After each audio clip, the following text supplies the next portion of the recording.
Students, मैं Sandeep Kumar Singh distance learning program के अंतर्गत भूमि एजुकेशन के ऑनलाइन प्लेटफॉर्म पर ज्योग्राफी की क्लास में आपका स्वागत करता हूं।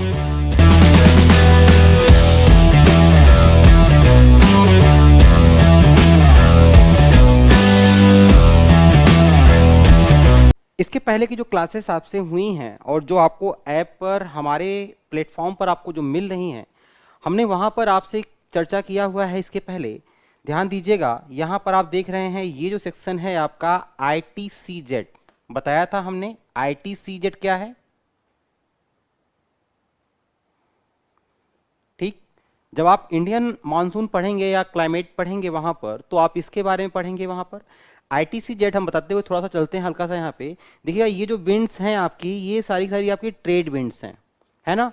और यहाँ से जो है इस वाले आपके बेल्ट में, जिसे हम लोग कहते हैं इक्वाटोरियल लो प्रेशर बेल्ट, विषुवत रेखीय निम्न वायुदाब पेटी, यहाँ पर जो कमजोर पछुआ पवनें चलती हैं, ये दोनों जहाँ पर आपस में आकर के टकराती हैं, ठीक है ना। तो इन दोनों का जो ट्रांजिशन आपका है जोन, या इन दोनों का जहां पर एक दूसरे पर अभिसरित होती हैं, कन्वर्ज होती हैं, यही आपकी सीमा बाउंड्री ही कहलाती है ITCZ, ठीक है ना। और फिर हम आगे देखते हैं, यहां पर हमने पढ़ा था हॉर्स लैटिट्यूड के बारे में, जिसे हम कहते हैं अस्वक्षांश। यहां पर आ जाइएगा, हॉर्स लैटिट्यूड।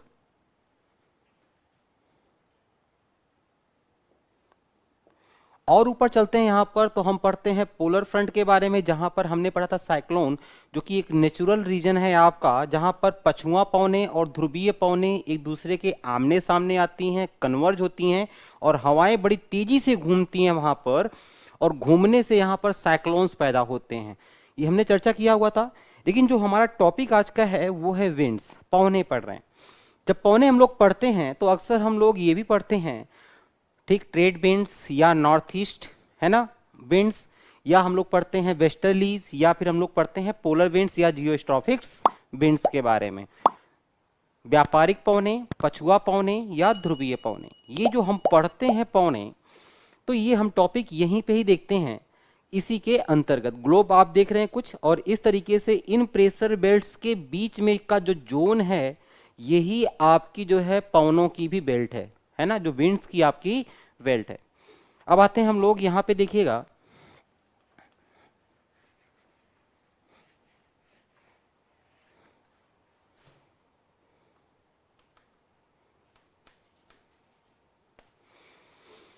ध्यान दीजिए, तो पहला हम लोग देखेंगे प्रकार। जब बात करेंगे इन पवनों के बारे में, तो ये कितने प्रकार की होती हैं, टाइप्स के बारे में हम लोग बात करते हैं। एक हम लोग पढ़ते हैं प्रचलित पवन, ठीक है ना।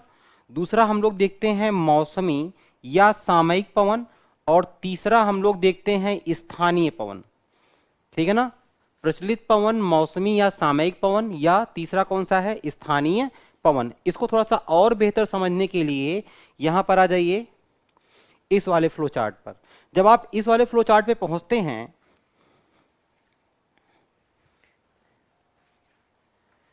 तो ध्यान दीजिएगा, यहां पर टॉपिक आपका है विंड, और विंड आपकी होती है 3 टाइप की। कितनी होती हैं? 3 टाइप की। यहां पर देखिएगा परमानेंट विंड्स, जो आप पढ़ रहे थे वहां पर प्रचलित पवन, इसे ही हम लोग कहते हैं स्थायी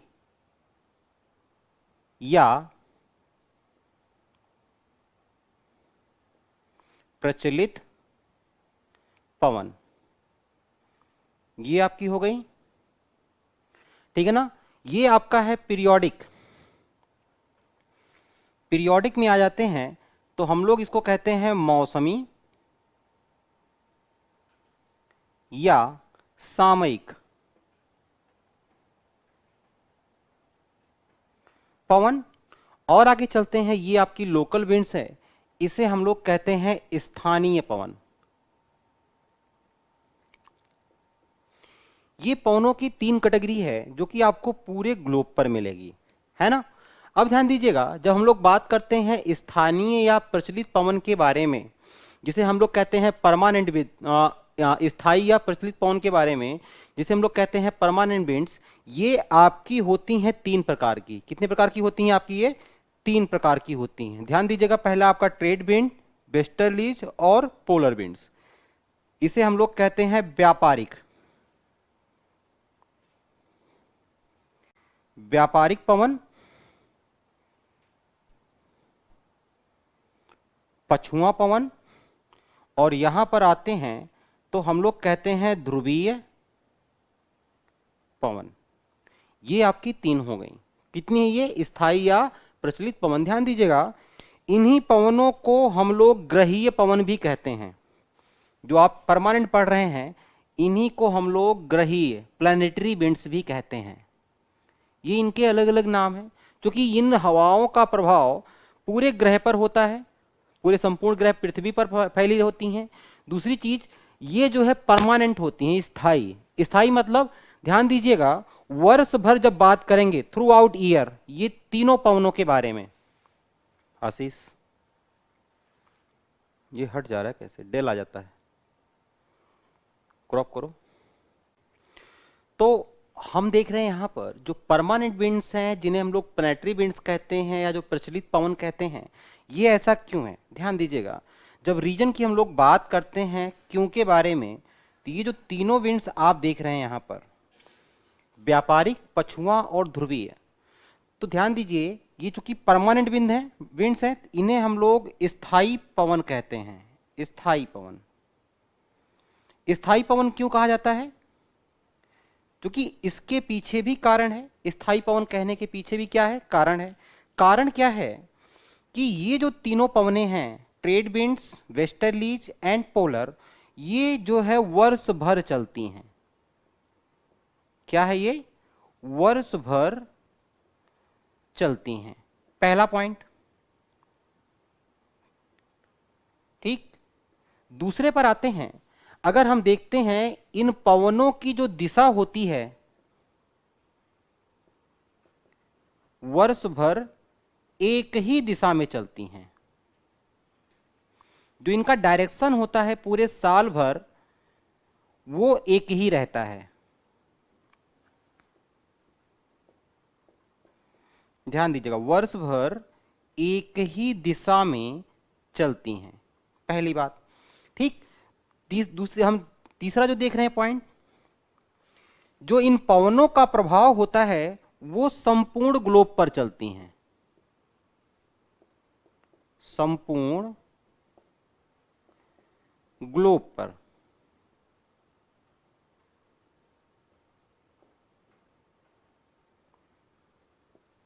ध्यान दीजिएगा, ये तीन पॉइंट्स ऐसे हैं जिसकी वजह से इन्हें ग्रहीय, स्थायी या प्रचलित पवन कहा जाता है।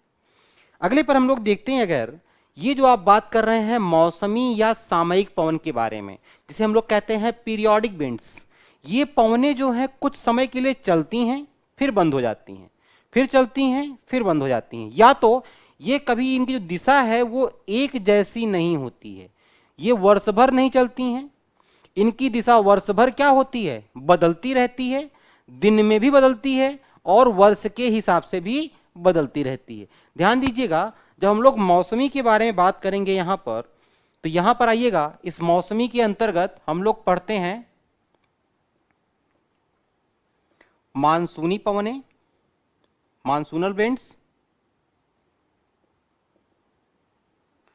दूसरा हम लोग पढ़ते हैं land breeze and sea breeze,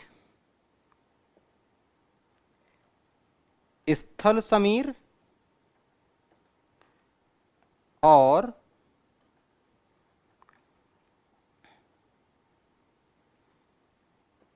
सागर समीर। ठीक है ना? तीसरा जो हम लोग पढ़ते हैं इसी मौसमी या सामयिक के अंतर्गत, वो हम लोग पढ़ते हैं पर्वत समीर, और दूसरा हम लोग पढ़ते हैं वैली, घाटी समीर। है ना? ये ध्यान दीजिएगा, ये जो आप पढ़ते हैं इनके बारे में, इन तीनों के बारे में भी हम लोग देखते हैं यहीं पर ही।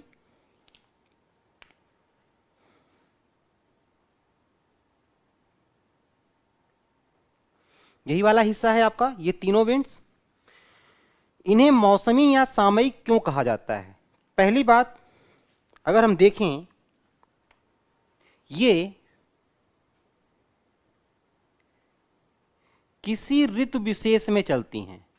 ध्यान दीजिएगा, किसी ऋतु विशेष में चलती हैं, ठीक है ना, पहली बात। दूसरी बात, यहां पर देखिए सामयिक लिखा हुआ है, ध्यान दीजिएगा, ये किसी समय विशेष में ही चलती हैं, किसी समय विशेष में ही चलती हैं, ठीक। तीसरे पर आते हैं, ध्यान दीजिएगा, यहां पर जब बात करते हैं, चाहे मानसूनी पवने हैं, इनका अपना सीजन होता है चलने का, वो उसी सीजन में ही चलेंगी। स्थल समीर, सागर समीर और पर्वत समीर के बारे में भी यही बातें हैं। दूसरी बात अगर हम देखते हैं इन पवनों के बारे में, तो ये किसी समय विशेष पे ही चलती हैं। जैसे वो स्थल समीर और सागर समीर हैं, तो दिन के समय में क्या स्थिति होगी, सागर से स्थल की ओर चलती हैं पवनें, हम आगे डिस्क्राइब करेंगे इनके बारे में।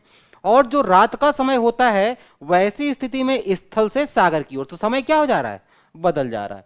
घाटी समीर और ये पर्वत समीर के बारे में ही बातें यही हैं।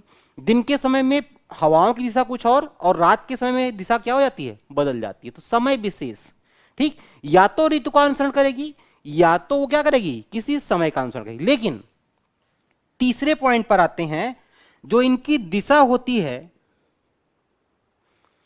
निश्चित नहीं होती है, निश्चित नहीं होती है। जो इनका डायरेक्शन है वो डेफिनेट नहीं होता, अर्थात बदलती रहती है।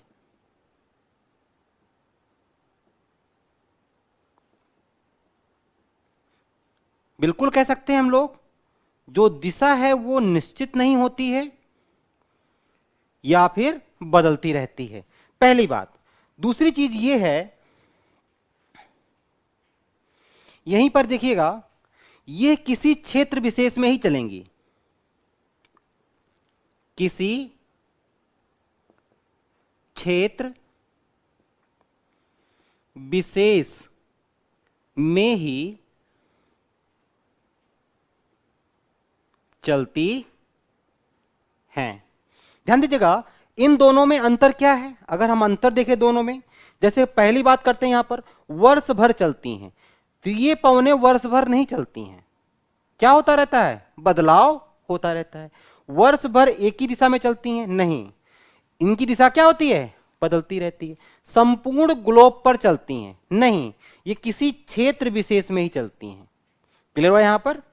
तो ये जो आप तुलना भी कर सकते हैं इनके बारे में। हम आपको यहां पर यूपीएससी का केवल आपको जीएस सेक्टर ही नहीं बता रहे हैं, यहां पर आपको हम लेके चल रहे हैं कि अगर आप जो है एज ए ज्योग्राफी, अगर ऑप्शनल भी अगर आप ऑप्ट करते हैं, सिलेक्ट करते हैं वहां पर, तो भी जो है आपको इन सब चीजों से काफी कॉन्सेप्ट आपका स्ट्रांग होगा। तीसरे पर आते हैं हम लोग, जो हम बात कर रहे हैं किसके बारे में, स्थानीय पवन के बारे में। उम्मीद कर रहा हूं ये समझ में आ रहा होगा आपको। स्थानीय पवन के बारे में अगर हम लोग बात करते हैं, स्थानीय पवनों के बारे में, तो ध्यान दीजिएगा, इसके अंतर्गत देखिएगा यहां पर आपको चिनूक, फॉन, ब्लिजर्ड, बोरा, है ना, हरमट्टन, मिस्ट्रल, लू, है ना, खमीन, ठीक है, नार्दन, यहां पर व्रिक फोल्डर और आपको यहां पर सिराको, ये आपको देखिए नाम मिलेंगे। हम इनके बारे में भी आगे चर्चा करेंगे, ठीक। आगे चलते हैं, इन्हें स्थानीय पवनें क्यों कहा जाता है। जब हम लोग इनको पढ़ते हैं स्थानीय पवनें क्यों कहा जाता है, तो इसके भी कुछ कारण हैं। स्थानीय पवनों के क्यों कहा जाता है, हम लोग बात करते हैं, जैसे हम क्यों के बारे में बात कर रहे हैं। पहली बात जो आप पढ़ते हैं, ये जो पवनें होती हैं ये किसी स्थान विशेष पर ही चलती हैं, किसी स्थान विशेष पर ही चलती हैं। पहला पॉइंट हो गया, क्लियर हुआ। ध्यान दीजिएगा, ये जो पवनें होती हैं ये वर्ष भर नहीं चलती हैं, ये भी जो है किसी समय विशेष में ही चलती हैं, किसी समय विशेष में ही चलती हैं। क्लियर हुआ। तीसरी पॉइंट अगर हम देखते हैं तो इन पवनों का जो स्वभाव होता है, स्वभाव नेचर है ना, पवनों का जो स्वभाव होता है नेचर, वो जो है एक समान होता है। क्या होता है? एक समान रहता है। यहां पर आ जाते हैं, इसमें भी एक पॉइंट मेंशन करिएगा, जो हम बात कर रहे हैं ग्रही या स्थानीय, स्थायी या प्रचलित पवन के बारे में, जो इनका स्वभाव होता है वो समान रहता है। आपको ज्यादा यहां पर चेंजेस नहीं मिलेंगे, है ना, सिमिलरिटी मिलेगी इन दोनों में, इन सब चीजों में। लेकिन जब हम बात करें कि आखिरकार हम इन पवनों को इसी कैटेगरी में क्यों नहीं पढ़ लिए, आपको सब कुछ सेम लग रहा होगा। ध्यान दीजिएगा, पहला पॉइंट, किसी स्थान विशेष पर ही चलती हैं, और इसमें भी आपने देखा किसी स्थान विशेष पर ही चलती हैं। तो हम जब बात करते हैं फिजियोग्राफी के अकॉर्डिंग, फिजियोग्राफी जो वहां के किसी भी देश की जो भूआकृतिक प्रदेश होते हैं उसके अकॉर्डिंग हम लोग बात करते हैं, तो ये पवनें हो सकता है भारत में ही चलेंगी, ठीक है ना। वहां की जो फिजियोग्राफी होगी वहां पर या किसी सागर से स्थल की ओर चलेंगी, या पर्वत से घाटी की ओर, या घाटी से पर्वत की ओर चलेंगी। ध्यान दीजिए, स्थान पर यहां पर फिजियोग्राफी को महत्व दिया गया है। किसको महत्व दिया गया है? फिजियोग्राफी को। लेकिन जब हम इनके बारे में बात करते हैं तो यहां पर फिजियोग्राफी को महत्व नहीं दिया गया। यहां पर जो महत्व दिया गया है वो स्थान विशेष कोई देश है, कोई देश है, या किसी महाद्वीप के किसी एक हिस्से में चलती है। तो महाद्वीप या देश के अनुसार वो स्थान का चुनाव किया गया है। और यहां पर कि वो कोई भी देश हो सकता है भाई। पर्वत समीर और घाटी समीर जो आप पढ़ रहे हैं, है ना, माउंटेन एंड वैली ब्रीज, ये आपको यूएसए में भी मिलेगा और भारत में भी मिलेगा। अगर वहां पर पर्वत और घाटियां हैं और वो किसी भी देश, किसी भी महाद्वीप में हैं, तो वो आपको ये मिलेंगे। लेकिन अगर हम बात करें चिनूक के बारे में, तो चिनूक केवल यूएसए में चलेगी, केवल नॉर्दर्न अमेरिकन कॉन्टिनेंट में चलेगी, वो भारत में नहीं चलेगी। बात समझ में आया यहां पर? तो ये जो क्लासिफिकेशन है ये देश और महाद्वीप के आधार पर है, जबकि ये जो क्लासिफिकेशन है वहां की भू आकृति या वहां के फिजियोग्राफी के अकॉर्डिंग है। बात समझ आया दोनों में अंतर। इस वजह से इस आपके कैटेगरी को जो लोकल विंड्स है, आपका स्थानीय पवन, इसको पीरियोडिक विंड्स या मौसमी या सामयिक विंड्स से दोनों से अलग रखा गया है। क्लियर हुआ यहां पे? तो ये आपका सेक्शन था जो है स्थानीय या ग्रही पवनों के बारे में। इस क्लास से रिलेटेड आपको और अधिक जानकारी के लिए नीचे दिए गए डिस्क्रिप्शन बॉक्स से आप भूमि एजुकेशन का ऐप डाउनलोड करिए, और भी अगर आपको वीडियोज क्लास के चाहिए, history, polity, economy, science, tech के, तो उनके वीडियोज भी आप ऐप के थ्रू ही पा सकते हैं। तो पहले आप डिस्क्रिप्शन बॉक्स से ऐप को डाउनलोड करिए, और यदि आपको कोई पीडीएफ भी चाहिए तो आपको वहीं पर ही ऐप पर और दिए गए लिंक पर आपको मिल जाएगा, जिसका आपको नीचे की ओर जो डिस्क्रिप्शन बॉक्स चल रहा है आप वहां से ही सारी चीजें इंफॉर्मेशन ले सकते हैं। यदि आपके कोई डाउट्स हैं तो इसी आपको ऐप पर ही, भूमि एजुकेशन का जो ऐप है वहां के आपके डिस्कशन बॉक्स पर जाइए और अपने डाउट्स और अपने क्वेश्चंस आप क्लियर करिए। साथ ही साथ वहां पर व्हाट्सएप नंबर भी है, आपका जो है कॉलिंग नंबर भी है, आप वहां से भी चीजों को जानकारी कर सकते हैं। तो हम लोग फिर मिलते हैं अपने नेक्स्ट टॉपिक पर, जो कि आपके एग्जाम, आने वाले एग्जाम के लिए महत्वपूर्ण होगा। नमस्कार।